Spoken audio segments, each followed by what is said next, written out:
And we are live streaming in a very different environment. I apologize in advance if there are bitrate issues. I am not using my normal stream setup. I've been playing around with settings all morning. I've been checking different internet providers. So just from the get-go, I apologize. There's a lot of change in today's live stream also, because for many of you, it's very late at night. For me, it's almost noon. So in case you're wondering why it's so late, is because I'm in a very different time zone than I'm used to being in. So thank you all for joining. And we, I guess, get to stream to a different audience demographic. Good morning, Margel. How's the Philippines? It's great. Thanks for asking. Hi, Christopher. Hi, Zorlink. Legalized Comedy. Thanks for joining. Hasael says thoughts on Vision Pro being 90 hertz. We'll get into the title and the stream, but my go-to is, I guess, that's a decent compromise if you consider how high the resolution is. They probably don't have the GPU performance in the M2 or R1 chip to be able to sustain two displays at 4K at 120 hertz. I'm honestly impressed that they can do two 4K screens at 90 hertz. That's honestly pretty good already. Um, I'm out of the country for a while. Even a month from now, I still won't be. Yeah, I still don't think I'll be back. Good morning, everybody. Um, so the topic we're kicking off with in today's stream was one I thought was really funny because of a interview by Josh Gruber of Daring Fireball. He got to interview Greg Joswiak, John Turnus, Craig Federighi, and Mike. Oh, what's his last name? Rock something Sparks. Oh, I forget his last. No, Mike Sparks is in the chat sometimes. Sorry, there's so many mics to keep track of, and there's a guy that was in charge of Apple Vision Pro that Josh Gruber also got to interview, and we've been talking a lot about the Vision Pro, so I figured at least for the title and thumbnail of today's live stream, I should mix it up a little bit, even though I'm sure we're going to talk about Vision Pro today. We already are. But what I thought was really, really funny was, sorry, John Gruber. I'm thinking of Josh Groban. There's too many names to keep track of. Yeah, John Gruber asked, like, okay, the Mac lineup is really strong, but there's also this, like, 13-inch MacBook Pro that's still in the lineup. What's that all about? Mike Rockwell. Thank you, Max. You guys have much better memory than I do. Mike Rockwell. I was thinking rock, and then my brain was like Rockefeller. That's probably not it. There's so many mics in my chat that I have to remember, and now I got to remember Mike. Oh no, the bitrate tanked. Shoot. Okay. See, I was worried about this. So I have a little overlay for this because I'm using it's not actually Starlink, but it was at least more stable in testing, believe it or not. Why don't I pause the stream playback to see if it recovers? Yeah, I tried to live stream via Starlink and it was really, really spotty. And then this internet seemed a lot more stable until, of course, I actually start using it and I'm no longer testing it. Okay, it's slowly recovering. But because it's unreliable, I came up with this little pop-up that once it fixes itself, you guys can probably see. But it shows you the bit rate at which the internet is capable of uploading. So this provider is some kind of like 4G tower thing that the house is like tethering to. Um, so it's not satellite internet, but at least temporarily it was able to be somewhat stable. And then when you're uploading, it's typically faster than Starlink. So I'm trying multiple different internet providers to try to come up with the best way to live stream, but apparently this one's still not good enough. Anyway, when John Gruber was interviewing John Turnus and Greg Joswiak, he asked about the 13-inch MacBook Pro, like what is that still doing in the lineup? And essentially, he was asking it to John Turnus, and John immediately just looks at uh, Greg and is like, Greg, you want to answer that one? The guy is literally, John Turnus is literally like overseeing in charge of the entire Mac department. Like he oversees everything Mac. And when they ask about the 13-inch Pro, his immediate response is just to look at the chief of marketing, which I thought was actually more telling than any potential answer they gave. So everybody laughed. And Greg kind of was like, wow, okay, because the audience was all laughing too. And he was like, okay, okay. And then he finally answers it and goes, okay, well, the 13-inch MacBook Pro is great, and a lot of people are buying it. And if you like the touch bar, there you go. It still has the touch bar. So he gave, of course, the very PR friendly Apple marketing answer that we all knew we were going to get. And I just thought he actually answered the question a lot. When you ask the guy in charge of the Mac, what's the 13-inch MacBook Pro still doing here? And his immediate response is to look at the chief of marketing. That like it explains a lot to me that the 13-inch MacBook Pro is not there because it makes sense from a like Mac position. Man, the bitrate was doing so well in test it performed that way in the real world, but man, bitrate's just crawling to a stop. Maybe I should switch to Starlink. Man. Okay. David Empire. I don't know if you guys can hear me, but David Empire, thank you for the super chat. I'm on Fios right now. I wish I had Fios where I am. The bit rate is reconnection successful. Please come back. Okay, we're switching. We're switching to Starlink. Okay, we're back on Starlink, I think. Um, Bizarrely, the 4G stuff was more stable. Now this one's fighting me too. Dang it. Unfortunately, I guess the only way I can test this is if I go public.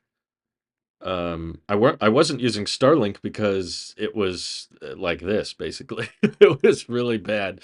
The bit rate was super low and unreliable. So I was like, okay, well, I'm not going to use Starlink. So I used this 4G home internet thing that they have here, and that seemed to be more stable until I actually use it to go live, and then it doesn't work. Okay, as a backup, let me close everything else just in case that's what's causing the issue. Maybe that'll help. I don't know. Slowly recovering. No, I don't need to go to the East Coast to test out Fios. Fios is much closer than that, but I'm not at the East Coast. I didn't come to the Philippines for the internet. Let's put it that way. Okay, I think it's slowly recovering.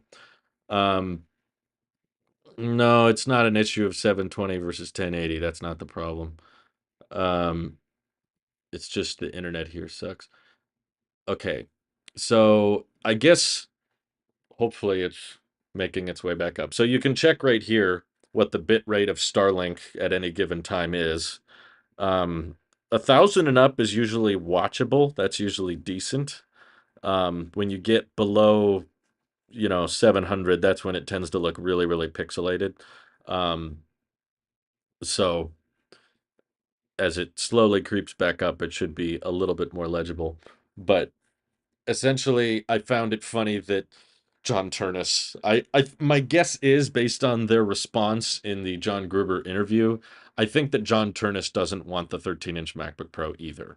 And it reinforces my theory that the reason they have that MacBook Pro is simply because it sells well and like the name, just the name MacBook Pro keeps people coming in. But it is a product that's fairly dated. It doesn't really fit in with the other MacBook Pros, spec wise, keyboard wise, display wise. It's totally different from the other MacBook Pros. It'd be kind of, in my opinion, it would be calling like the current iPad 10. It'd be like calling the iPad 10 the iPad Pro 10.9-inch version.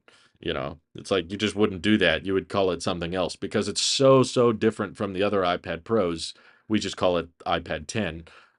But in the case of the Mac, they still call it the MacBook Pro because that name is so iconic and recognizable. People just stick around with that. Could just be the bandwidth between 80 devices going to one place. There's not what do you mean, the viewers? I don't think that would be on YouTube's end. I don't think that's the problem. It's just so that they can say the Pro starts under $1,300. I think that's exactly it, Hasael. I think it has everything to do with the naming, nothing to do with the fact that that product is nothing like the other MacBook Pros at all. Yeah, okay. Starlink, at least right now, seems okay. So you can see the bit rate in real time up here, so you guys know if the number starts going down, that's why it looks compressed. So I'm streaming to you over Starlink. I wasn't gonna stream over Starlink because it was so unstable, but now it's ironically more unstable than the 4G. So there's just not a good solution. In case I wanted to apologize to the channel members out there. See, now it's going down again. Um, because I know there was a lot of new channel members that joined at Dub Dub. There are normally a lot more members live streams where I am streaming myself filming and editing in the background. But because the internet is like this, it's very, very difficult to do it. So this is my first time on the trip trying to live stream, and as you can tell, it's not going very well. David Empire says just discontinue that MacBook Pro. The problem is it sells too well, and I guess that was John Gruber's conclusion and Greg Joswiak's conclusion is that why would you take away a product if it's selling?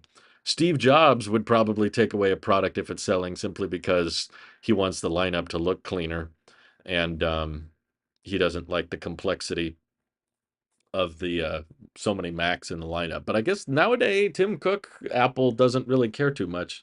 They don't mind if the lineup is very confusing.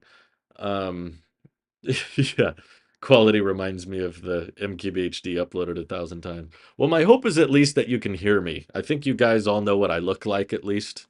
I don't have the most amazing background and video quality anyway, so I'm surprised you didn't try to do an editing stream with a smaller audience first before doing this stream.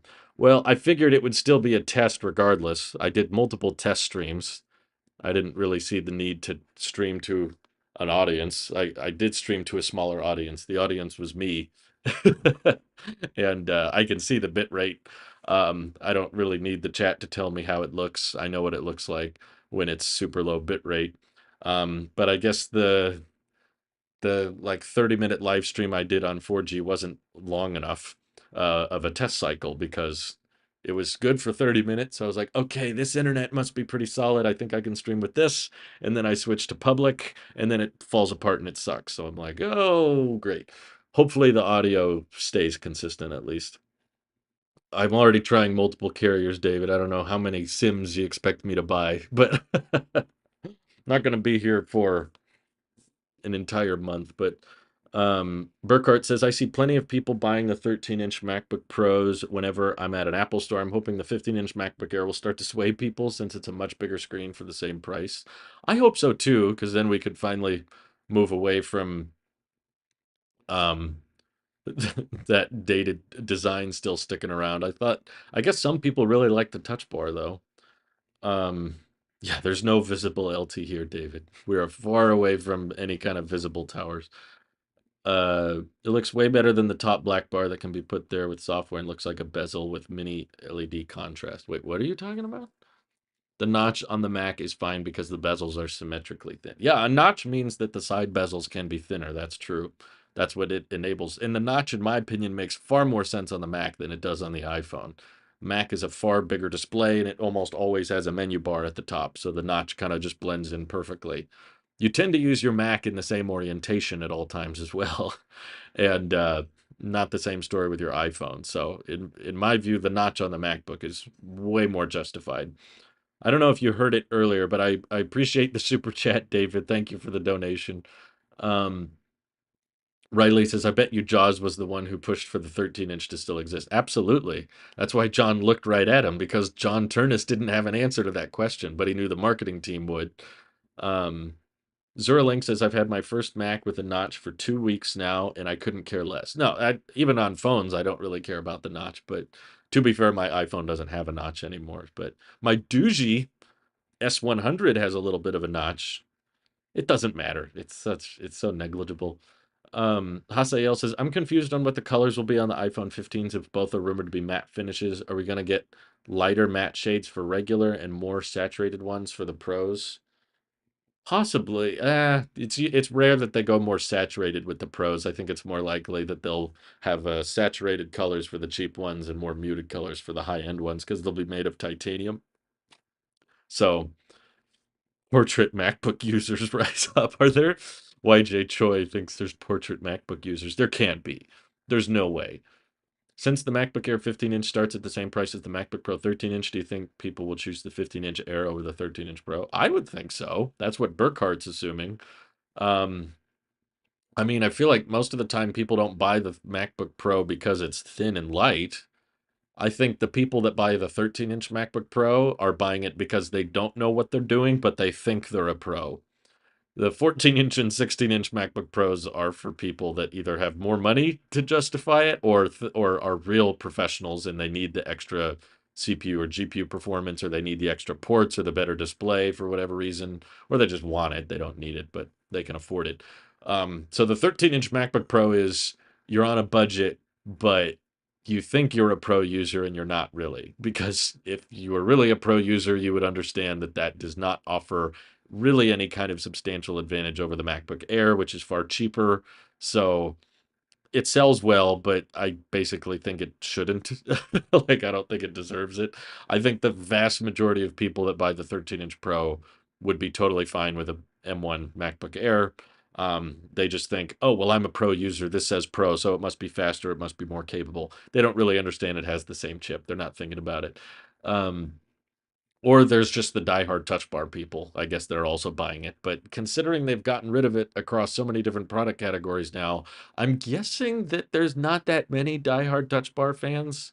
I mean, I like the touch bar, but it's definitely not like a deal breaker that my MacBook Pro doesn't have it. Um, Zoralink says, I would regret it now that we have a 15-inch MacBook Air, but I got a great deal on it, so it was worth it anyway. Well, that's good. Um, I have no idea why the MacBook Air M1 isn't cheaper. They should make it cheaper. Well, if it's selling, I guess it doesn't really need to be made cheaper. But yeah, I'm just surprised they're still selling it at all. Like, I would still recommend people buy the M1 Air. I just wouldn't say buy it new. Definitely don't buy it at 1,000. And if they lowered it to $900, then you could probably find it refurbished for 750 or on eBay for 650. So it doesn't really justify being in the lineup just by making it cheaper, in my opinion. Um, but they did decrease the price of the M2 MacBook Air, which is pretty sweet. I think Nick still prefers the old design, right? I believe he does. I saw Nick in the chat at the very, very beginning. All he said was, hello there. I'm surprised he's up. It's like pretty late for him right now. Um, the M1 Air is now the decoy. Well, the good news is that I saw an Apple Certified Refurbished recently. Um, the good news is that you can find the M2 MacBook Air for under $1,000 now. Certified Refurbished, which from Apple, that basically means brand new. It still comes with the 1 year full warranty. So that's $930 for the M2 MacBook Air. That's a pretty freaking good deal. Um, yeah, I would much rather buy that if over a M1 MacBook Air new, which is 1,000. But certified refurbished, you can get a MacBook Air for M1 for 850. So then the price gap between the M1 and M2 MacBook Air becomes $80, which is pretty narrow. Before it was like $200. There's a pretty wide margin. So now the margin is less than 100. At that point, with all the perks of the MagSafe, the better webcam, the newer design, um, yeah, that I mean, I could still understand if you don't really care about any of those bells and whistles like the notch and the webcam and the MagSafe, if the new design language of the MacBook Air. If you don't care about any of those things, yeah, M1 MacBook Air is still a good price. Um, if you're buying 256 gigabytes, you don't need 3 to 4 gigabit. Yeah, they're still doing that, by the way. They're still doing the single NAND on the base trims for the MacBook Air. So what that means is everything surrounding that, all the news surrounding, oh my God, the base model MacBook has a slower SSD than the previous model. It's so much worse. It's so much slower. All of that hype, all of those videos we made about it didn't change Apple's mind, and I don't think it had any effect on the sales. And what Burkhart just said is probably exactly right. If you're the type of person to buy 256 gigs of storage, you probably don't care that much about read and write speed because you're not moving that much data in the first place. Um, so who so who really cares at the end? Hello world. Yeah, I remember that catchphrase. Hi, Nicholas. Our insane Tailosive Tech Ultra member is in the chat. Still don't know why. Um, Silver Shot Zero says the M2 SSD controversy is a non-issue. Average person won't even notice. Bob and Karen don't care about memory swap. Pros aren't getting base storage anyway. Doesn't matter. It annoys me a little bit more because they started doing it on the M2 Pro MacBook Pros. You know, the 14-inch and 16-inch. Those come with 512 gigs of storage, and those are more likely to be bought by techies, that people that actually need that higher bit rate, at least that higher transfer speed is what I mean. Um, so I don't think there's as many excuses for cheaping out on the NANDs with the higher end MacBooks, but yeah, on the base model Airs, I don't think it really matters, especially with 256 gigs. Um, yeah, basically $1 Snake just said exactly what I said. Where's the best place to get a refurbished Apple product price wise? I mean, Apple has certified refurbished, which is pretty reasonable if you want just a trusted source when you still get the full warranty. But if you're going for best price, it depends on the product. But most of the time, I compare between eBay refurbished and Amazon renewed. Both have good return policies. Both sites tend to side with the buyer. So it's very, very difficult for you to get scammed unless you're buying from someone that explicitly says no returns, no refunds. Just don't buy from those people because there's usually always an option that says, yeah, we offer a 30-day return window and everything. So even if you buy it and it's in bad shape and you don't like the condition it's in, or they sent you the wrong thing, you can send it back and get all your money back. Um, New autocorrect is annoying. That's the funny thing, right? When iOS 17 beta launched for everybody, there was a bunch of people saying, "Oh my God, they fixed autocorrect. It's so good." And I still don't really notice, to be honest. Everyone was hyping up how amazing autocorrect is now. It feels, to me at least, and I've been using my phone a lot while I'm here. There's been a lot of waiting around, a lot of airport terminals or sitting on boats and stuff, and just sometimes you got time to kill. So I'm on my phone quite a bit on this trip. Haven't noticed any improvement, or there's still issues with autocorrect. I still leave it on though. Um, are those sites worldwide shipping? I don't actually know, to be honest. I mean, it probably depends on the country. There's probably some countries where you can buy outside of the US, but that doesn't mean every country. Have I tried assistive assess on iOS 17 yet? Offers a super minimal iPhone experience. I've seen other people use it, but no, I haven't figured out where it is or how to activate it. I'm not at this point in life, I'm not trying to minimize my smartphone usage because there's still huge stretches of time where my phone is how I keep in touch with my loved ones that I'm thousands of miles away from. Sorry, the bit rate's taking a hit here, as you can see. It's quite a bit lower. Um, Josh says they literally fixed it. Finally doesn't fight me with every text. Mine still fights me. It's still, I wouldn't say completely fixed, but putting googly eyes on the Vision Pro would be hilarious and confusing. Maybe dbrand will come out with a screen delete sticker. I will hope it's just an option to prolong battery life. You can just turn off the outward facing display if you don't care about it. Um, Typing on iOS 17 now and autocorrect is making errors. Better than without, though. Yeah, I think people over exaggerated how bad autocorrect is. Like, you only notice it when it makes mistakes, which it still does for me, but you don't notice it when it's working properly. So to the people that are always like, iOS autocorrect sucks, it's terrible, it doesn't get anything, I'm always like, okay, turn it off and let me know how that goes. And 9 times out of 10, it doesn't go well. You end up typing way, way worse and have way more typos when you turn it off, which means, okay, it's not actually that bad. It's just not perfect. And in my opinion, it's still not perfect. Um, Apple needs its own audio interface. What do you mean by that? Isn't Siri an audio interface? Margel says, I think the entry level MacBook Pro could make sense in the lineup if it had the new design. Keep the M2 chip, remove a Thunderbolt port, lose mini LED, and price it at $1,400. But see, if it had the new design, they probably couldn't keep the price low, which is, I guess, why you're suggesting we'll just raise the price. Yeah, that would at least make a little bit more sense, but I don't know. It's probably cheaper for Apple to just keep selling it because they've been using that same design language since, I think, that Touch Bar MacBook chassis and everything has been used since 2018, I believe. It's been around for a long, long time. Um, you can turn eyesight off. Yeah, just close your eyes, right? That makes it easy. Someone asked earlier, um, that I thought had a interest. Hasael Para says, "What's your least favorite iOS 17? Something you wish they changed back?" That's a great question, because I've been using it quite a bit, and for the most part, I really like it. Um, Let me think. Everything they changed. Honestly, the biggest change, this isn't gonna answer your question, but I've been using it all the time, and I'm very much grateful for it.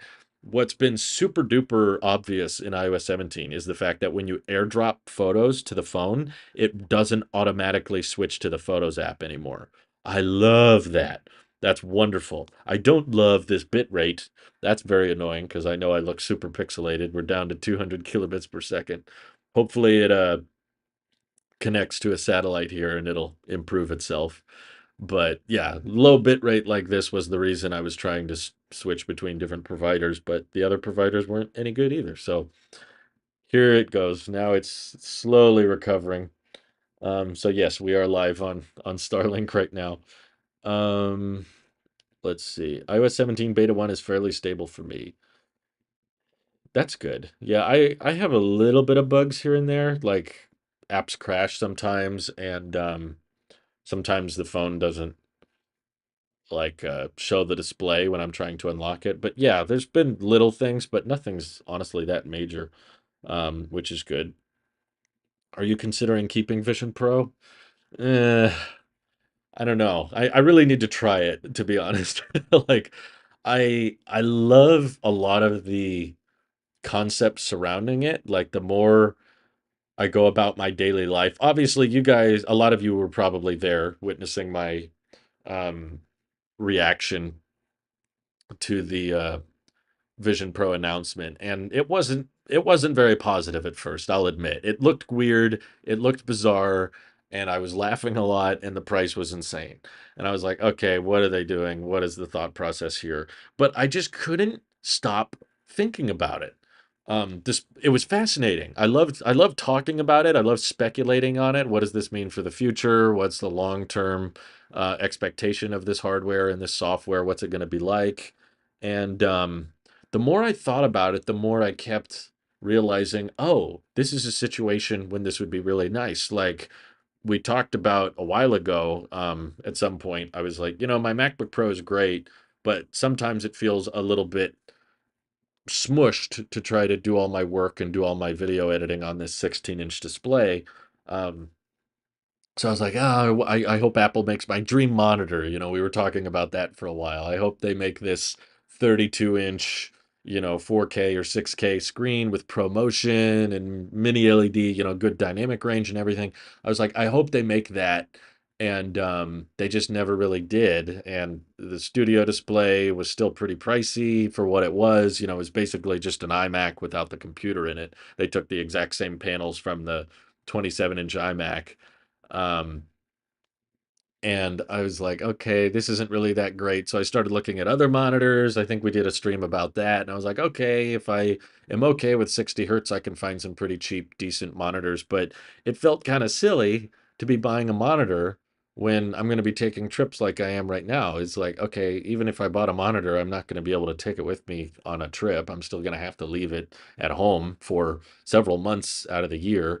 So that feels kind of wasteful. So I had a lot of time to think about Vision Pro. I was like, oh man, this is kind of like a infinitely large external monitor that I can take with me. Now, granted, it's way more expensive than an external monitor. It would probably be cheaper to just buy a monitor, leave it at home, buy another monitor when I'm traveling, and just use that. It would probably be less money, of course. But then there's other use cases that kept coming up, and I mean like long-term ones, not like something that Vision Pro is capable of. I was like, there's no way a headset could replace my phone. Like, no, I need my phone for this, that, and the other thing. And I was like, well, okay, if I had the headset right now and I was on the plane for a long time or I was on a boat for a long time, I was like, I wouldn't need to pull out my MacBook. I could just use the big screen right in front of me and just use my hands for all the motion tracking stuff. I wouldn't need controllers. Or I was like, if I wanted to check email, check Twitter, I wouldn't have to switch between apps all the time or pull out an iPad and do split screen. I can just put up as many windows as I want around me. Um, and desk space was also something I kept thinking about, because here I got a little table here for my MacBook, but it's still a little bit crammed. And I could try to like edit on the bed or something, but then you're trying to balance the laptop on your lap and everything. And I was like, okay, well, if you had a virtual display, you can kind of put it up above you, and then your controls are just your hands, or you only need the space for a keyboard and a little trackpad. You don't need the space for the entire, you know, laptop. It could be a lot narrower of a usable space. And then I had drinks. I had water, or sometimes when we were on our trips, or having like what we've had a lot in the Philippines are mango shakes. But like I think about, okay, when you got a drink, now you got to be worried about, or if while you're working something like this, you got to be careful. Don't want to spill this on your computer. If I knock a drink over, it's going to fall on this very, very expensive laptop. It not only I'm not the keys are the last of my worries. I'm more worried about what's beneath the keys. That's the whole computer. That's the battery, and that kind of stuff. But if you have the headset, if you knocked a drink over with that, I mean, you're out of keyboard, I guess, instead of the entire machine, instead of the entire computer, because that's mounted up here. And I was like, well, I use my phone for so much. On this trip, I was even recording videos of stuff underwater. Um, and I know Vision Pro isn't water resistant at all. It's probably IP -50, whatever you call it. It's got negative water resist. If water vapor gets in there, it probably can cause damage. But I know this is the first generation product. I'm not so obsessed with the first generation, because the first generation is usually the worst generation. The worst iPhone in terms of hardware is probably the first one. The worst iPad is probably the iPad 10. No, the worst iPad is probably the first iPad. It didn't have a rear or front facing camera on the original iPad, but I was like, in time, with proper efficiency, moving to the 3 nanometer and 1 nanometer architecture for Apple Silicon on the fourth or fifth generation, you probably won't need a thermal active cooling system in the Vision Pro. Eventually, I think it could be fanless. Right now, it's probably running pretty hot because it's doing a lot of things and the chip isn't super efficient yet. I mean, relatively, the M2 chip is pretty efficient, but in time, I'm sure there will be more and more efficient silicon. So I was like, what if the headset became water resistant?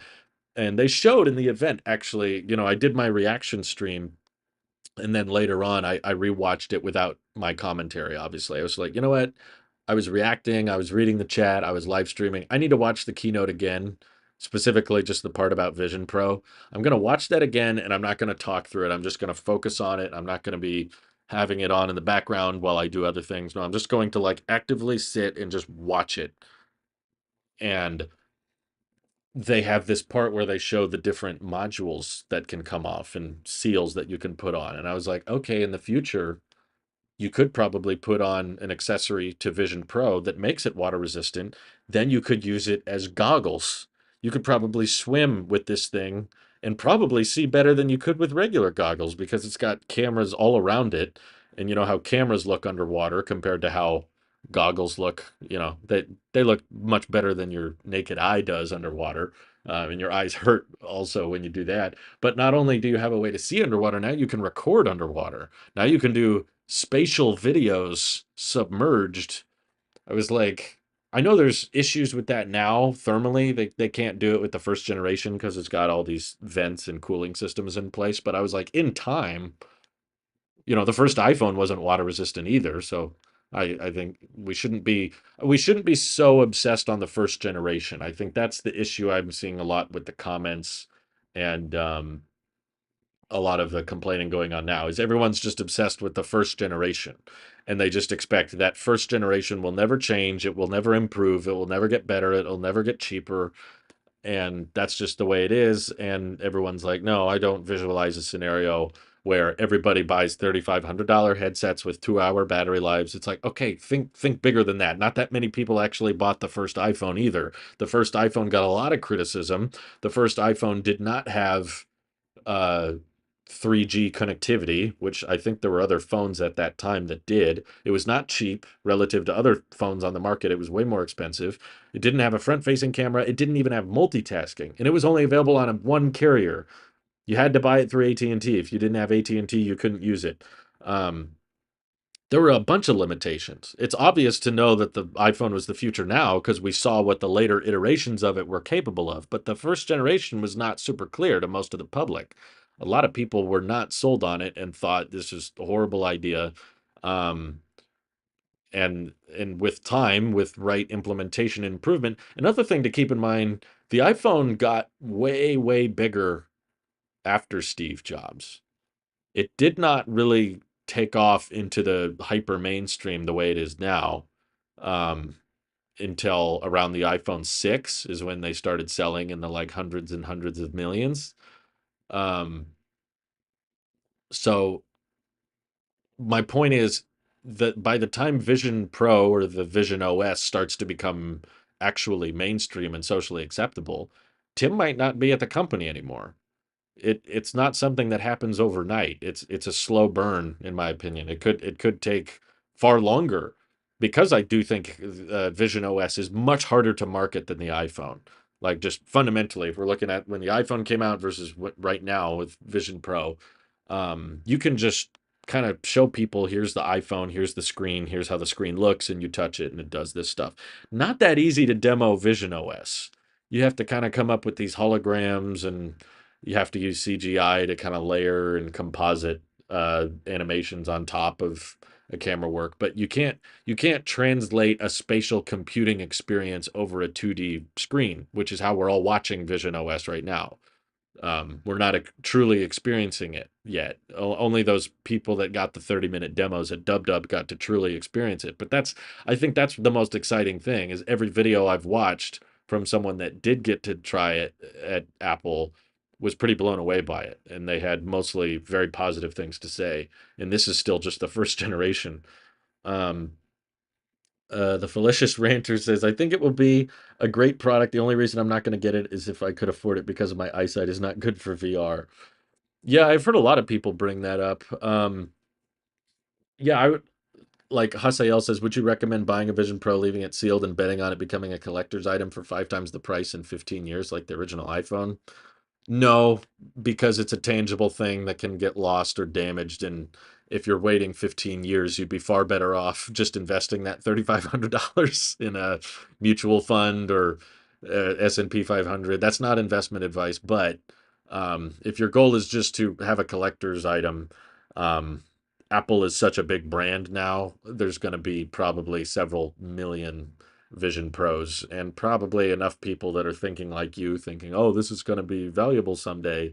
And you'll probably have to wait so long. I don't think it's worth waiting 15 years to find out because you're going to have to wait until someone actually buys it. Whereas with a stock or at least a mutual fund that pays out dividends, you can pull it out at any time and you'll probably have an appreciating asset right there. $1 Snake says it won't replace a phone. I don't think just several use cases that it cannot replace a phone with. I think that's kind of the wrong way to look at it. I hope you guys can make it clear. I hope you guys can hear it from me clearly. In my video about this being Tim Cook's iPhone moment, I did not say I think it will replace the smartphone. Um, I said I think that's Tim's vision of it. Whether or not it actually does is irrelevant. Just it says a lot about what they think the future of technology is by showing what they're interested in today. And I think there's not like an answer. In my opinion, there's not a true answer to the like, will it replace a smartphone or won't it? I think it's somewhere in the middle. In a lot of ways, I would argue smartphones have replaced like people's default computers. Like a lot of us would probably admit for the most part laptops have replaced desktops. We used to have the home computer, the family computer. You'd have an office with a stationary computer with no battery. Does that mean there's no desktops anymore? just because we have portable laptops and phones now? No, there's still desktops. You still do occasionally have homes with a home computer, a family computer. They exist, but they're fundamentally changed. We don't buy them for the same reasons. And in a lot of ways, a laptop, like before, people would buy a laptop to do email, watch videos, get some work done, do some note taking, or browse social media, that kind of thing. Now, in the age of smartphones, there's a ton of people that don't need to buy laptops anymore because their phone covers it for them. They can do most of that stuff on their phone. They may still buy a laptop for school or for work or something, but the vast majority of the laptop's use cases have been replaced by the phone. So that doesn't mean the laptop is dead. And I don't think I ever said that in the video. I don't think the smartphone will die, but I think the function and purpose of the smartphone may fundamentally change because of Vision OS, or it could flop. I don't know. I honestly think because it's such a complex product with so many new technologies all integrated into one thing, there's a decent chance there could be huge hardware defects on the first generation. We're buying a brand new piece of technology that Apple's never mass produced before. There's a real chance that we get this thing and there's a bunch of defects and Apple has to refund and return and replace and service a bunch of them. There's a very real chance of that happening. And while you probably don't remember it, same thing happened with the original iPhone. I think it was John Rettinger. John Rettinger was one of the guys who, lined up, bought the original iPhone. And the first phone call he ever made on the original iPhone, they couldn't hear him. The microphone didn't work. The phone was broken. So that didn't mean, oh my God, the whole iPhone is doomed to fail. It will never succeed. No, it took iteration. It took time. You got to give this technology a chance. And I think in the case of Vision OS, you really have to give it a chance because you're not truly experiencing it by watching videos on it. I think the Waveform podcast talked about Vision Pro in a really interesting way. They were like, if you compare this headset to another, like the Meta Quest or the Quest Pro or whatever, you'll just compare check boxes and be like, yeah, do they do VR stuff? Check. Do they have a see-through, pass-through option? Check. Do they do hand tracking? Check. They can play games? Check. They can be your external monitor? Check. Okay, they both do it. Why is the Vision Pro so much more expensive than this one? And Marquez was like, yeah, on paper it sounds unreasonable, but it's the execution that is completely different. He was like, this is the best pass through I've ever seen. This is the best hand tracking I've ever seen. This is the highest resolution headset I've ever tried. Like, I think it's truly one of those things that you don't truly grasp until you actually try it out yourself. So the long-winded answer to the question earlier, if I'm thinking about keeping it, is I don't think I can make a decision prematurely. Maybe all of the people who tried the Vision Pro at Dub Dub are hyping it up as to be a bigger deal than it really is because they got invited to an event and they want to keep getting invited to Apple events because that's good for their business, that's good for their blog or their channel. So they're going to say nice things about it, obviously, because they were around the engineers that worked on it. So maybe it's overblown, maybe it's not as good as they claim. But I do know this. I definitely want to try it as soon as possible. As soon as it like I'm willing to maybe consider trying to get the dev kit like early. If they do start, I know they said they're going to have a dev kit earlier. Maybe that'll be available later this year. I don't know. But I do absolutely want to try like the experiences that they demoed and I want to use it with my Mac to see like, okay, how does that scale? Does it actually will my Mac actually treat the headset like it's a 60-inch TV? And if it's possible for me to take it on trips and work on this big screen, also how high resolution is it? Because it's not a hard wire connection. It's not a Thunderbolt cable from my Mac to the headset. So how high resolution, how low latency can that external monitor truly be? There's probably some unknown limitations of it that I'm still not super clear on yet.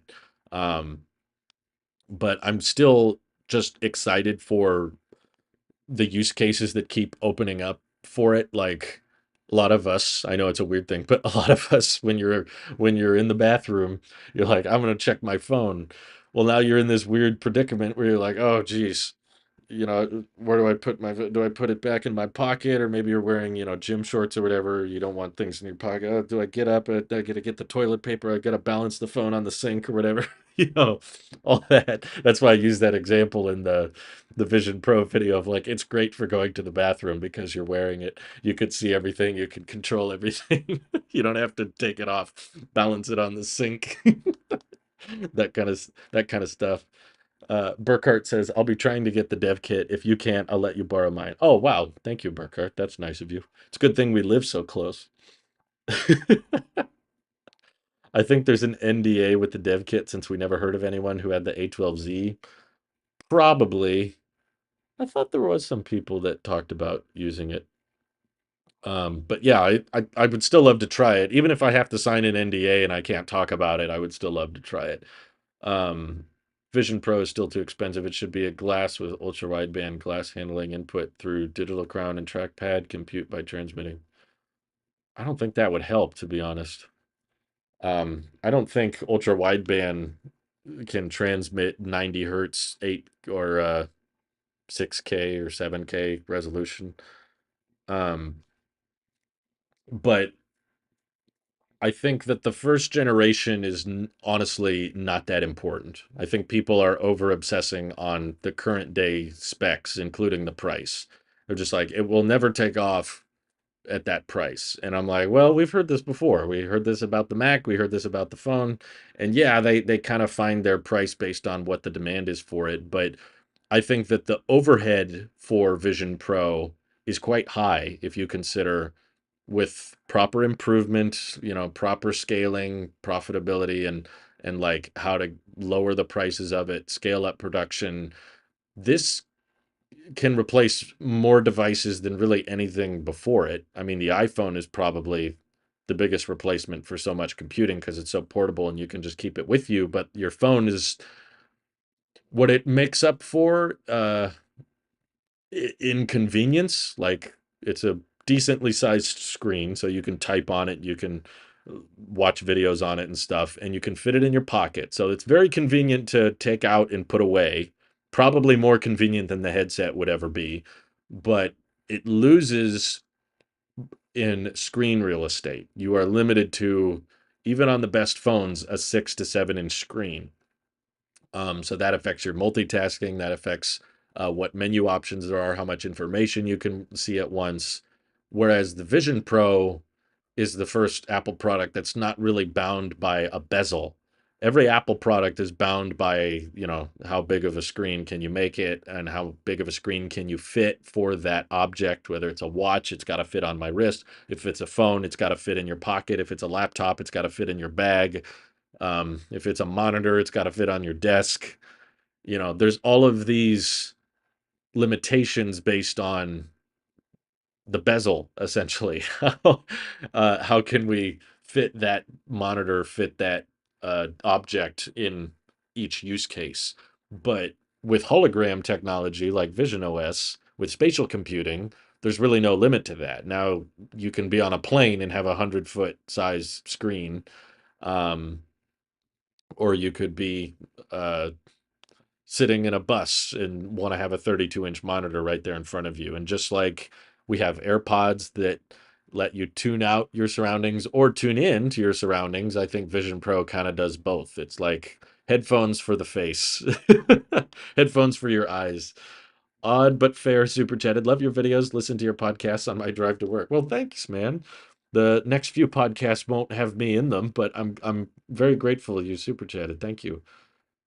Christian says, I will be working on an app for Vision Pro, so Apple better get those dev kits ready ASAP. I want to hear about this app. What kind of app? Joe Lambert says, still an isolating experience. I disagree. I don't understand the concern surrounding that. Maybe you guys can help me understand that. What about the headset is isolating? You make it isolating. I mean, it's not any, like, if you want to be by yourself and wear a headset, how is that different than you being by yourself using your phone? I don't understand. Or AirPods. You could say AirPods are isolating because they have noise cancellation.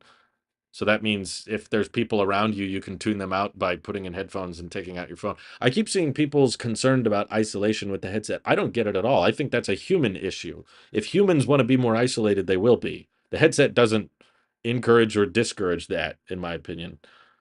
Um, Terry says too expensive, not mobile, and obtrusive design, bulky. Well, pretty much all of those things can change with time. I think that's my issue is everyone's obsessed with the first generation. You wouldn't be able to understand all of the future implementation. You wouldn't understand the future of iPhones. You would not think iPhones would be a big deal if you were basing all of its existence off the first generation.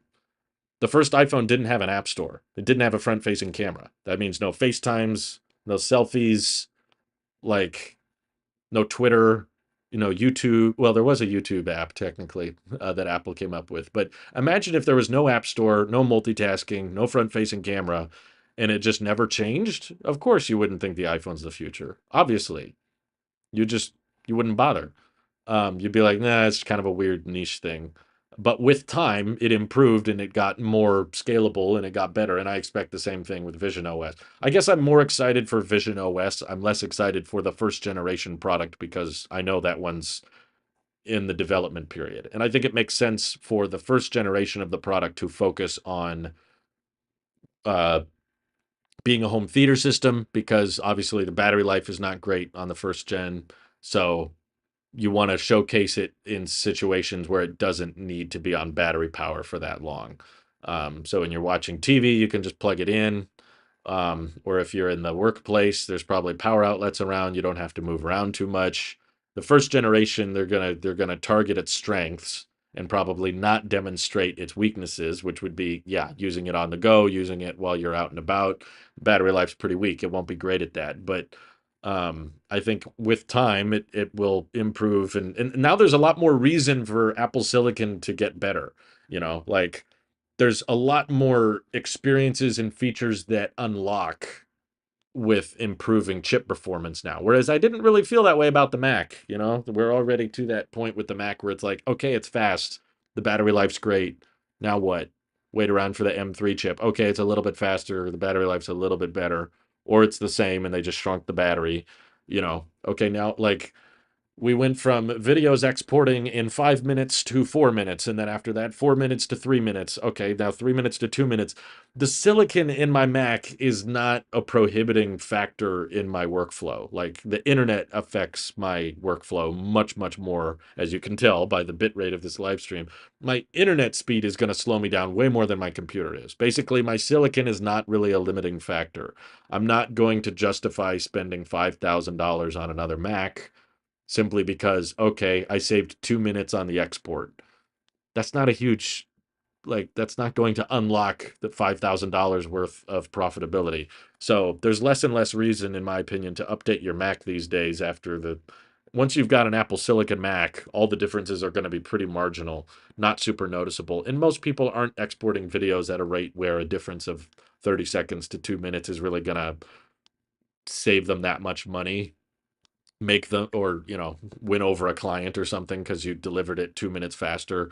It's not super scalable. Same thing with phones have pretty great battery life, they have pretty great cameras, and that's all really silicon can do is like, okay, now you can record at 8K. Great, because 4K was too slow, 4K was too pixelated, right? Okay, now the chip lets you have even better battery life. Okay, my phone was still lasting all day anyway. So the chip improvements don't really unlock that many more use cases. Now with Vision Pro, Apple Silicon has a lot of magical things it can do, which means if we get the power efficiency down, we can make it smaller if it doesn't require an active cooling system. It can make it more compact. You can make it cheaper. You can make it last longer on battery life, or you can integrate the battery into the headset eventually if it gets efficient enough and lightweight enough. There's all of these advantages now to the roadmap of Apple Silicon performance, and I didn't really see that. I don't really see that with iPhones, iPads, and Macs. The silicon getting faster is like, okay, cool, but what am I going to be unlocked by with that? Um, let's see. I wanted people to ask about the isolation thing. The eyes are important to see without anything blocking it, but you can see through the headset. Is my point. AirPods help you isolate from broke people, and this will too. This will too. I think Frankie will love Vision Pro, for the record. Um, No, Steam VR industry standard is isolating and what I can do with it. I don't think, to me, the tech is not what is isolating. People choose to isolate themselves with technology, but that does not make the technology, it does not make it the technology's fault. To me, that's like saying, forks cause obesity. You know, like if we stopped having all these forks, people wouldn't eat so much. It's like, that's not the problem. Christian says he's working on an app for the visually impaired and blind to better navigate the world using her hands as a magnifier, point and speak, and my favorite, distance viewing without losing close viewing. That'll be interesting because I heard that was there something about developers can't access the cameras on Vision Pro, which I thought was weird. I was like, wonder how long that'll last. um, all of these people complaining about Vision Pro are going to look like Steve Ballmer in 10 years. Well, what I found funny about all the conversations we had surrounding it and all the comments, by the way, I love this. This is so much fun to me.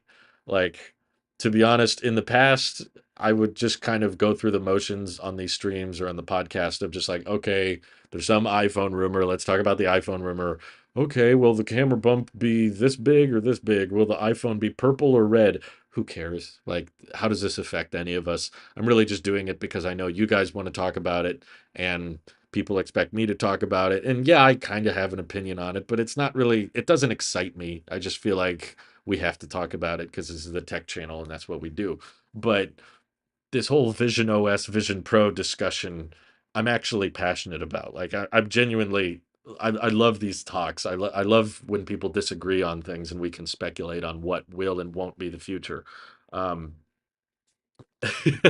but I think that so many people in the comments on my last Vision Pro video were like, this isn't a big deal. The glasses would be a big deal. They were like, okay, this would be a different story if it was just like a pair of sunglasses or prescription glasses that you could just put on really lightweight, very simple, and then take them off and, hang them off your shirt. And I was thinking about that actually a lot on my trip. I was like, people were making that comparison as well. They're like, I get with the watch that's replacing dumb watches with more smart tech. The phone is replacing, mobile phones, making it more smart. You Apple applied it. The MacBook was replacing the desktop Mac and everything. What does the headset do? The headset's not replacing anything. And I was like, I think the end goal is glasses. We wear headwear all the time between sunglasses or prescription glasses.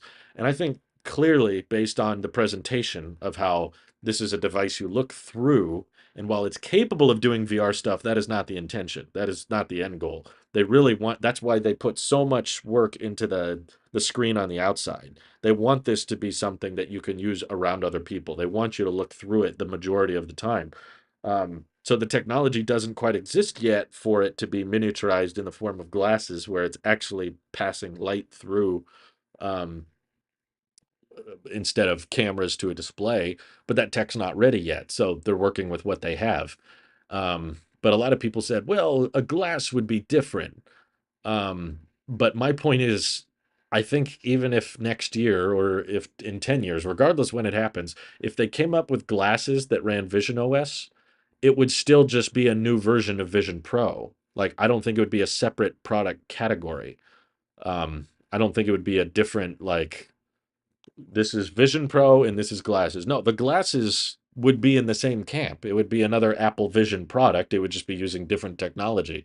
It would be using displays on transparent glass instead of cameras feeding in signals to a display. The problem is you just can't get super accurate cameras and hand tracking with a design that lightweight.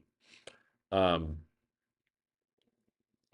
Vision OS would be beneficial to entertain a bedridden person. Well, I think it would entertain anybody, including them. I can't run Halo on a MacBook. That kind of isolation. Limitation is a better word. I don't think that's what people mean when they say isolation. I think that's just a different thing. Marngel says we can argue all we want whether headsets like Vision Pro is the future, but I do believe it is the best chance for AR VR headsets to become mainstream. Human nature is what causes isolation. I agree. Um, that's a well said comment, Marngel. Christian says the silicon is not prohibiting workflow. However, for me, it's the thermals. This is my second M1 Max MacBook Pro, and still same issue. Fans get loud to do pinned CPU and Xcode compile. Well, yeah, I understand there are use cases where the silicon does limit you, but I think for a lot of people it's not. The vast majority of people are not limited by their silicon anymore. The battery life is good, the export times are decent.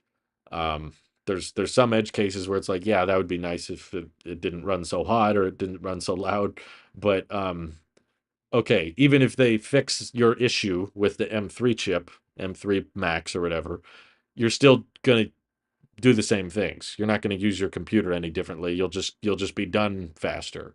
It's an improvement on an existing task, whereas improvements in silicon for the headset unlock different use cases that are currently not available. Um, Hasael says the headset is thick and has 2 hour battery life. Glasses are way thinner, so we could expect less than that. Um, yeah, I mean it would weigh less. Is that if that's what you mean?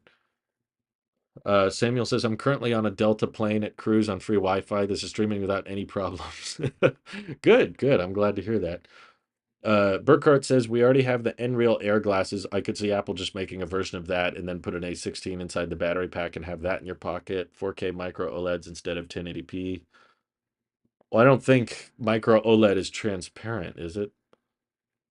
Um, that's the problem, though. If it was 4K, I don't think the A16 chip would be enough to power it. Um, Tim did say Vision Pro is the beginning of a new journey for Apple. Glasses is most likely Apple's end goal. Maybe it'll be Apple Vision 10 years from now. Yeah, I think it's a long-term thing, but I don't think that makes the first generation product useless. It just means that it has some strengths and some weaknesses. Um, Glasses will focus on making contextual user interface. For example, showing maps and guidance in the real world, adjust AC and lights when at home, etc. would be sick. I think a lot of that can still be done with Vision Pro, to be honest. It's just more of a social barrier than it is a hardware software barrier. Um, an all-in-one device that covers your eyes literally and has sound is by nature more isolating from the world. While the user does control that, it can lend them getting sucked into isolation. That I don't think that whether it covers your eyes or consumes your eyes doesn't really matter. Your phone does this already. There's a huge issue with smartphone addiction already. I don't think that the headset changes that. The headset, if anything, might actually make it less immersive because you don't have anything to look at. You're not slunched over with your phone doing this in the corner. Now you can, keep your head up and look at things in the background while people are talking to you. If anything, it would make you more outgoing or able to interact with other people because you don't have to escape into some display. I don't think it makes it more isolating personally. Your phone can take away your eyes just as easily as Vision Pro can. Just like how you can look up and break from looking at your phone, you can move the window. You can get the screen out of the way. You can take off the headset if you want to. I don't think it's more isolating at all personally. I think putting a whole computer in the glass doesn't make sense. They should just have it as an external display or an extension from your phone or Mac. Well, I think it says a lot that they didn't make it an extension. To me, that implies that there is a mobile, more independent view of this device, that it's not an accessory. Um, it's a Mac, a phone, and an infinite external monitor. Are you getting it? That would have been a good release. That would have been a great reveal. I will admit, after rewatching the Vision Pro reveal, they didn't make it feel super meaningful. Like, obviously a lot of people are like, it should have been an in-person live demo. I don't think it needs to be in person. The 99.99% of people watching are watching it virtually anyway, so make it as high quality as you can virtually. But I do think that the editing and the way they revealed it felt kind of lackluster. Steve Jobs, I think, was just inherently a much better salesman. He had so much more thematics and he had such a great way of articulating the importance and impact of technology. Tim is just standing in the theater and he's like, and here it is. And then it just fades to black. And then they do their little animation thing. Um, it wasn't, I feel like they could have hyped it up a little bit more than they did. Tim talks for like 30 seconds. He's like, we have a new product to introduce. and we're excited about AR. So let's do something about it. They could have done what Marngel was picking. A Mac, a phone, an Infinite. These are not separate products. Um, Apple is selling this as its own thing. It's an iPhone 1, not a studio display, despite it being used like one, especially before apps come to VP. Sorry, that's what you mean, Vision Pro. Yeah, I think that says a lot about how they view this as a separate platform that needs its own operating system and that can be used independently. That's why I think it's so exciting, is because it's the first device Apple has released in a very long time that doesn't require a different Apple product to use. Like what what was the last one? The iPad? Apple Watch needs the iPhone. I guess the HomePod doesn't technically need an iPhone, but I feel like that doesn't really count. Doesn't even really have a screen. It runs a modified version of tvOS, so it's just, I don't know. Maybe the HomePod counts. The AirTag, I think, also needs an iPhone technically. I don't think there's a way to set it up on Android. I know there's a way to identify AirTags on Android, but I don't know if you can like configure it and customize it. Um, a Vision without the Pro and cheaper is going to be amazing. I think it could be a long time before we get that, but Vision Pro will eventually kill the iPhone, much how the iPhone slowly killed the iPod. I don't know if I agree. Again, I don't think it's that black and white. I think that it will transform the purpose of the iPhone. Like right now, our iPhone, we kind of have our whole lives on it. Like we put our pictures on there, our videos on there, we check email on there, we browse social media, we text people. That's how we communicate. So much is done on the phone, but there's definitely some use cases that I can visualize Vision OS replacing the need, especially things like checking email or checking social media or even texting. I can visualize. I know they have the virtual keyboard, but I think that might get old for people. So theoretically, through software, I think that you could create like a smaller, more compact virtual keyboard and just do swipe in Air, and it just appears when you do this with your hand. It just virtual keyboard appears and you can swipe on that and you can text. I think there's certain use cases like that where, okay, now that I can just put an entire like desktop size mail app in front of me, why would I check mail on my phone anymore? It's way easier, way faster, and way cooler to check it on my headset. I can browse social media way easier through this, and I can get work done on the big screen, or I can watch TV on this. Why would I watch movies on my phone when I can have an infinitely large screen in the headset and it's a way better sound system and everything, and I can take that with me? So there's certain things I can visualize, okay, we don't need the phone anymore. Other things like what I'm doing right now, for example, pointing a camera at my face. I don't think that the whole FaceTime, augmented version of you is really going to replace the need for cameras that you can detach from your head. Most people taking pictures aren't trying to take a picture of what their head mounted position is, especially selfies. Hey, we're on a trip, let's take a picture together. That's a pretty common use case. That front facing camera on the phone is used quite a bit, and I don't think that the you can't emulate that just by making someone's face, because then they don't see the background. So I think that I don't think it will replace the iPhone, but I do think it will change the way we use our iPhones so that they're no longer needed for a lot of general media consumption. Probably not needed that much for video content anymore, probably not needed that much for texting, email, account management, banking, that kind of stuff. The headset, I could visualize replacing that, but I think the iPhone will start to become a lot more of a camera focused device, which it already is in many ways. It's like every year that tends to be all we talk about. What did they change with the camera? Is it periscope lens? Is it RAW? Is it 48 megapixels? I think that the iPhone will become more of the eye camera, if you will, but the headset can enhance that experience. You can be holding your smartphone camera around, and you could stream. You already do this with the remote app on Apple Watch. You can look at your iPhone camera feed from the watch display if you want to. If you have a display on your head, augmented reality style, you can have the viewfinder of their phone camera show up in augmented space. So as you're moving the camera around, you see the video, you see the live feed of that camera. and you can see it at really, really high quality. So you wouldn't, maybe the iPhone in the future, if we're in a spatial computing world, you wouldn't need the front facing camera anymore because you just have something in your pocket that's kind of rectangular that resembles an iPhone, but it's your camera. And because it's not so much your general media consumption device anymore, now the camera can get a lot bigger, a lot better, and it can wirelessly stream that feed to your glasses, and you take pictures with it. And it's got a screen on it, so you can still, see what you're doing. But it doesn't have to be a screen focused so much on content. It can be focused more on being a viewfinder for the camera app. Um, the other funny one that I want to work into a skit eventually is the Apple Pay. I don't see where the headset comes in on that. You want to tap to pay for something at a grocery store. Are you gonna do that with the headset? You like dunk your head against it. That's how you pay for things. No, maybe the Apple Watch will fill that need. So I was planning on doing a video on that later. This little sneak peek is like, okay, if it can replace a lot of the phone's needs, is there a need for the Apple Watch anymore in an augmented spatial computing experience?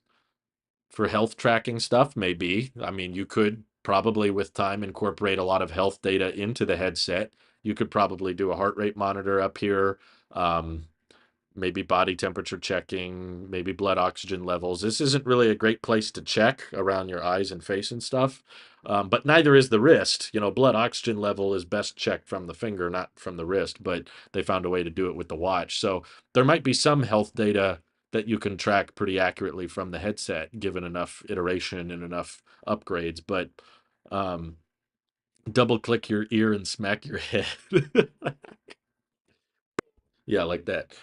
I hope we can watch spatial video on iPhone though. I don't know how you would. Would you just like drag around? Um, but no, I think anytime someone's saying it's 10 years away or 15 years away from replacing the phone, you're not you're not thinking about it right. I think that, you know, the iPhone can do way everything and way more than a lot of what people needed laptops for. Sorry for the bit rate. I know it's super low. I can see it. Um, you'd break the glass on the headset.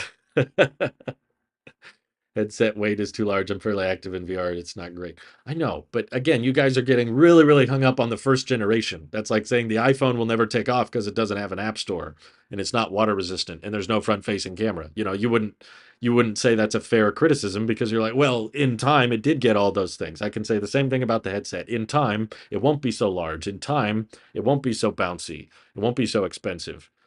Um, the phone may be needed to AirPlay video to Vision OS due to lack of cellular hardware in the Vision Pro. Once again, how many times do I got to say? You're really obsessed with the first generation.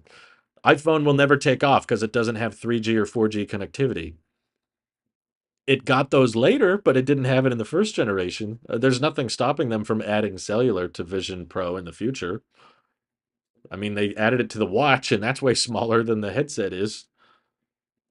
It could flop or it could become mainstream. Totally possible. I just think that people are thinking too one dimensionally with it. You got to think three dimensionally.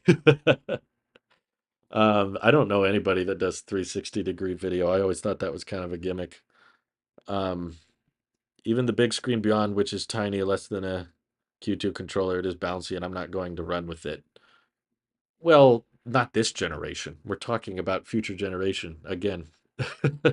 High performance battery that allows all day use when plugged in. I understand that the first iteration of it is not going to do all these things. I hope that's been made clear. If the iPhone can record spatial video with like an attachment, then that feature becomes so much more impactful. That experiences without having to wear it. I don't see any reason they couldn't figure that out in the future. All you need is basically a couple of cameras that are a little bit far apart from each other. Um, Typically, you would just need them to be about eye length distance, and most iPhones are pretty big now. They get up to about this size. So we've got a bunch of cameras in one corner of the iPhone.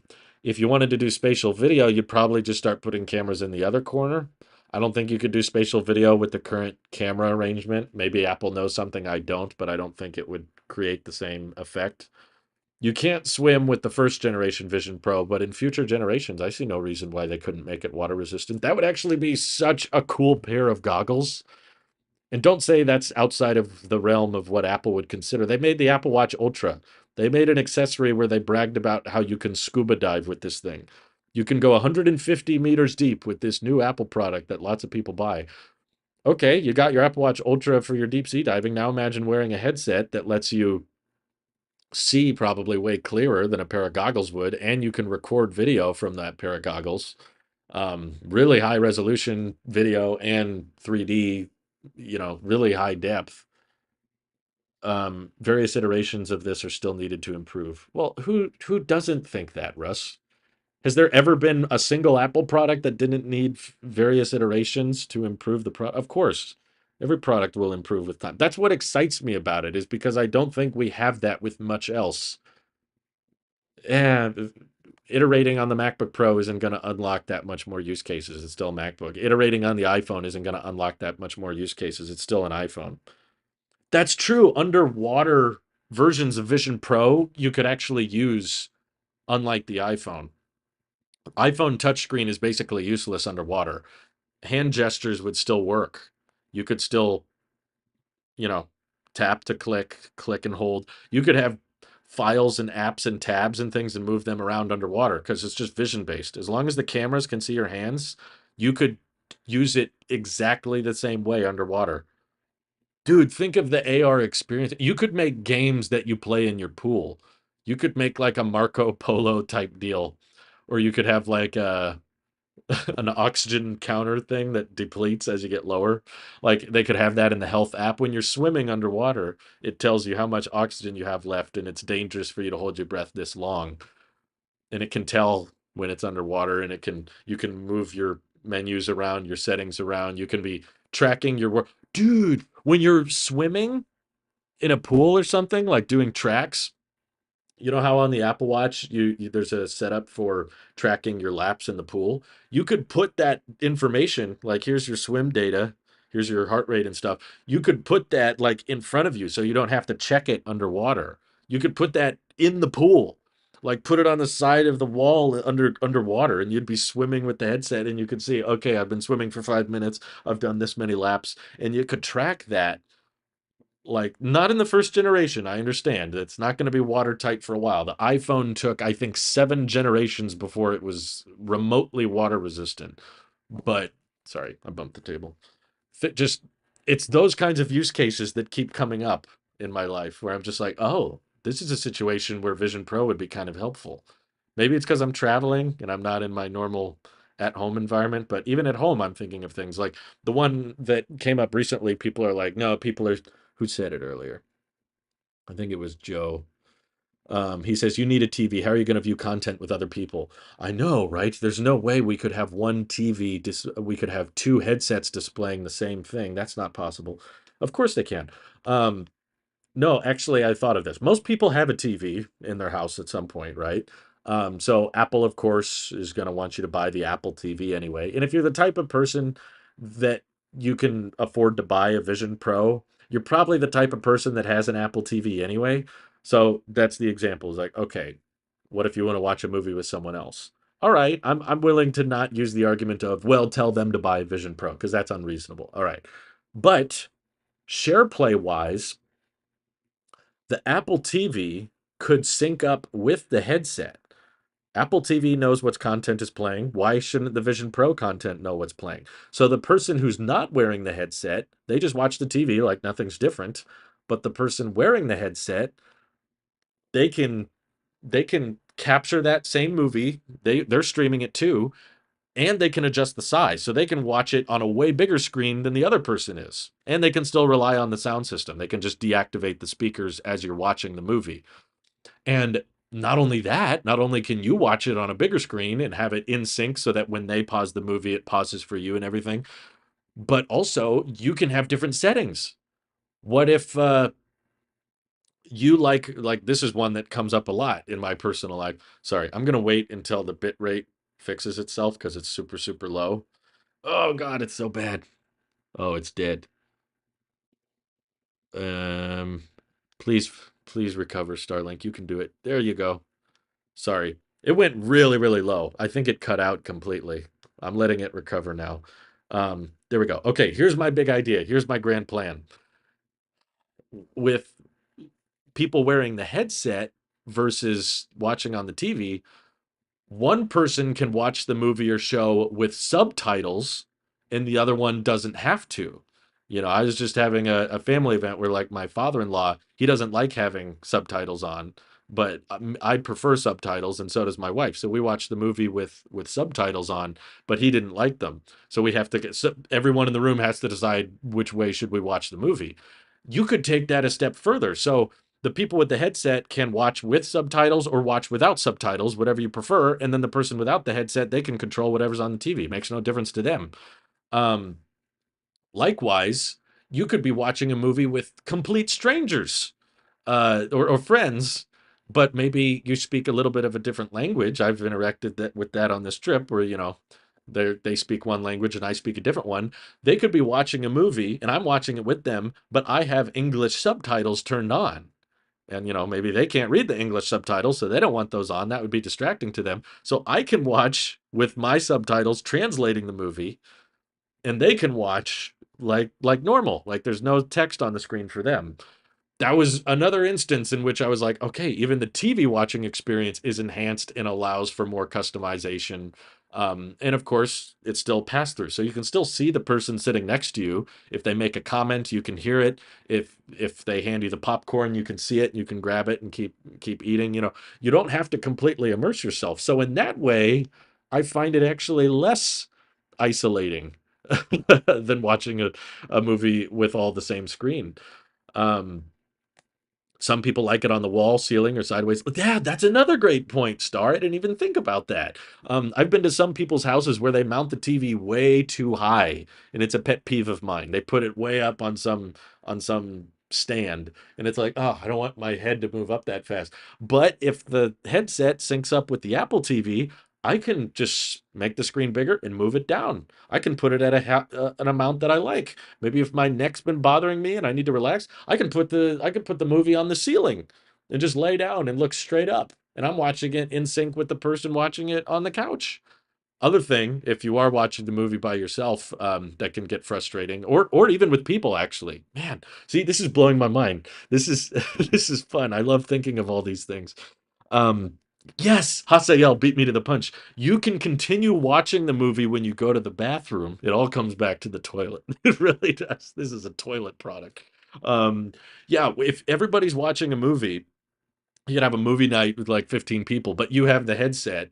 You're like, okay, I want to watch the movie, but I need to refill my drink or refill my popcorn, or I need to go to the bathroom. You can get up, take the movie with you.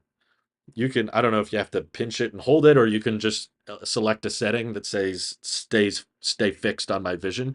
Now you can go to the bathroom, you can go to the kitchen, get your food, you can even walk downstairs, and you're still watching the movie with everybody else upstairs. It's synced up for getting more snack. Like, even the TV watching experience. People are like, yeah, but what if you watch TV with more than one person?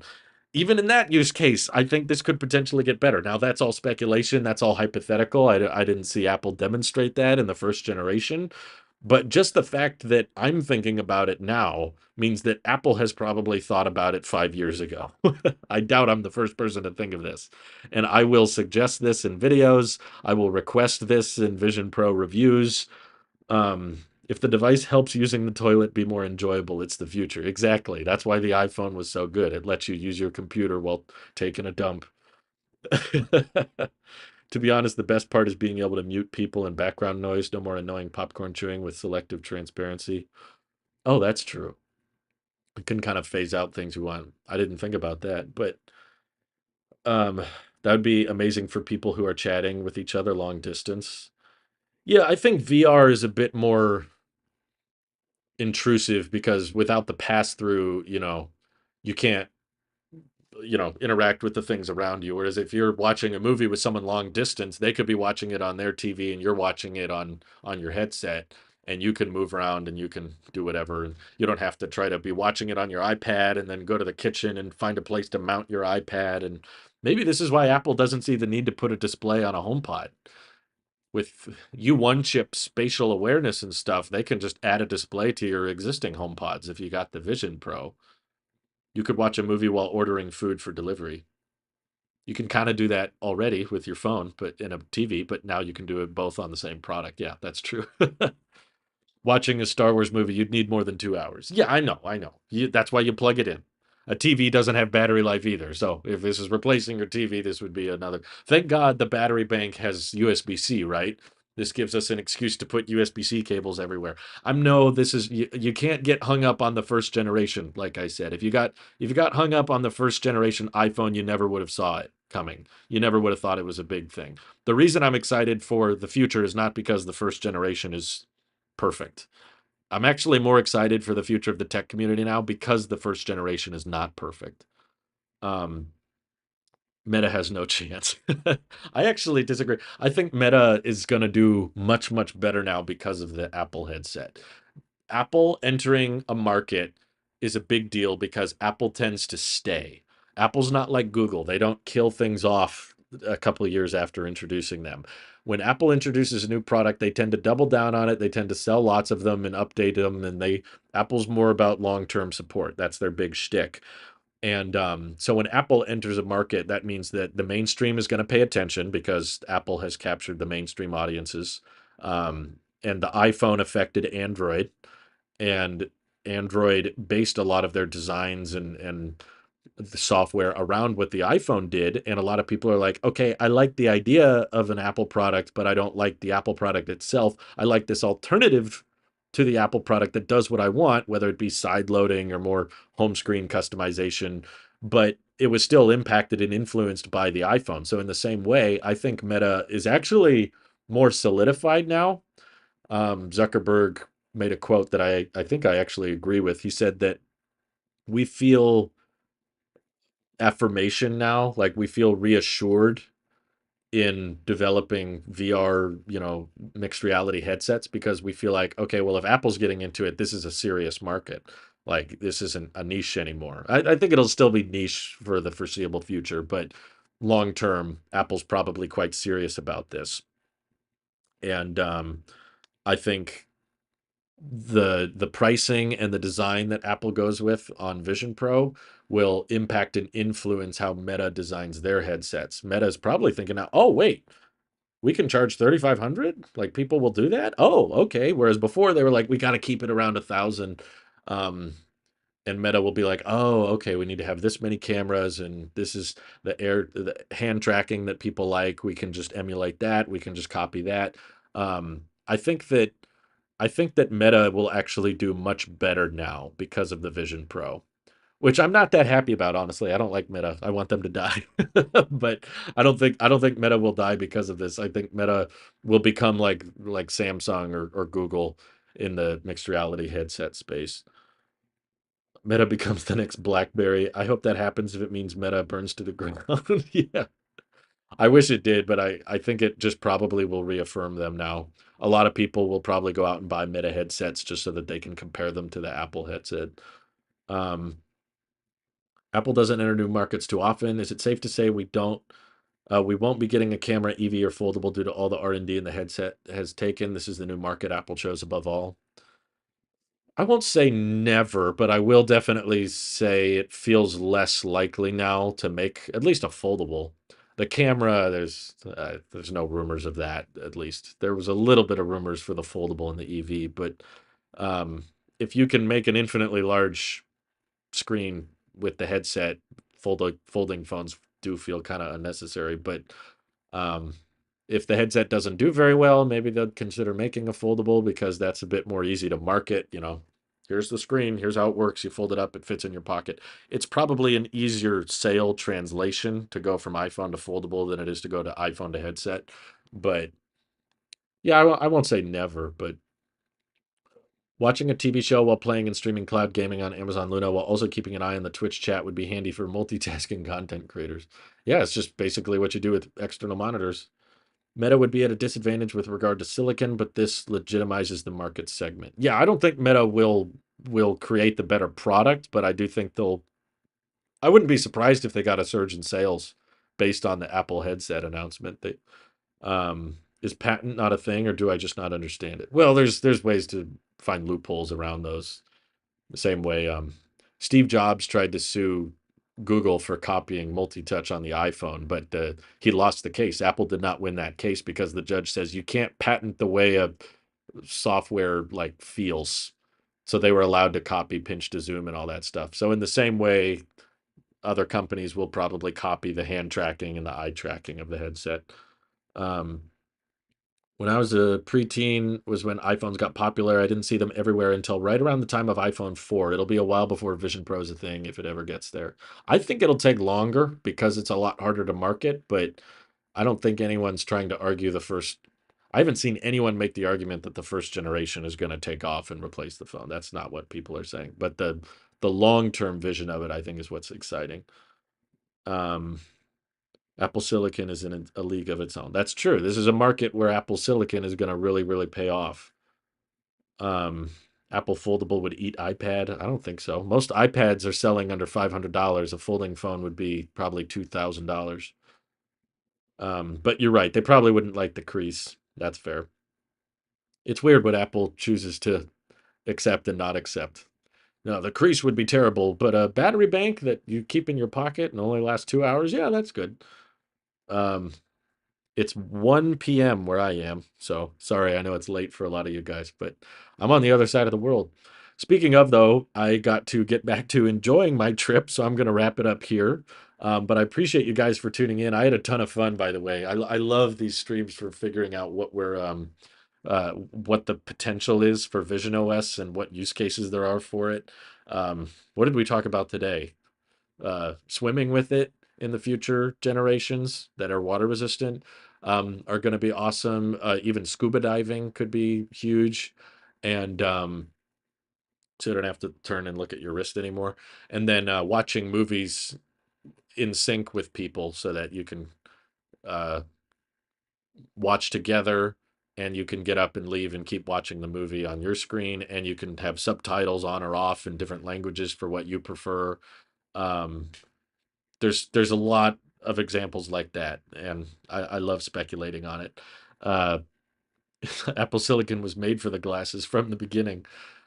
It's probably made for lots of things, but they realized that yes, this is one of the big advantages of Apple Silicon, and there's a lot of room for improvement, clearly. But I think that's what excites me about it is like, okay, the next generation is going to be huge, and I don't feel that way about iPhones and Macs.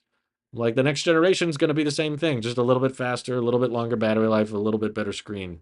Same thing with the iPhone. A little bit better camera, a little bit brighter screen. It's all just iterative stuff. Headset, all these possibilities open up. It's really, really cool. Yeah, we're probably going to talk a lot about Vision Pro live streams. Anyway, thank you guys for tuning in. And thank you, Nicholas Linthicum and Bobby Forsey and Tyler Forte, Riley McGinnis. Uh, who else is there? I'm probably blanking on one of them. Chris, that's his name. Thank you all for all the Tailosive Tech Ultra members. And I hope you have an excellent rest of your day. Bye bye. Jeez, it's pixelated.